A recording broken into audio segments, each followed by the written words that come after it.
I was working with the guys at Franklin Shelter, and for a month, Councilmember Wells, we came down here and said, would you walk 5 blocks to see what was happening? 5 blocks. Every night, beds were being broken down. Every night, dozens of men were being turned away, and you couldn't walk 5 blocks.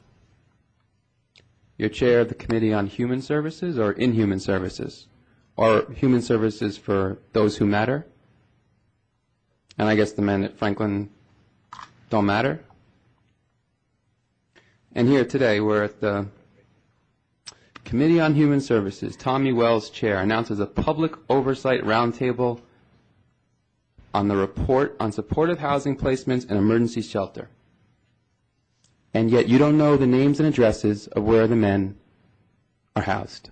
How can you do public oversight without any information? You can't. We see 2.5 blocks from here at 1600 Pennsylvania what happens when a reckless executive says, no, there are weapons of mass destruction in Iraq. How do I know? I know. And we're bringing democracy to Iraq because I said so. Trust me. Hundreds of thousands of Iraqis, or is it more than 1 million dead?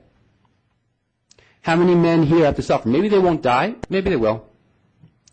Maybe it'll just be cold as hell this winter. But does it matter?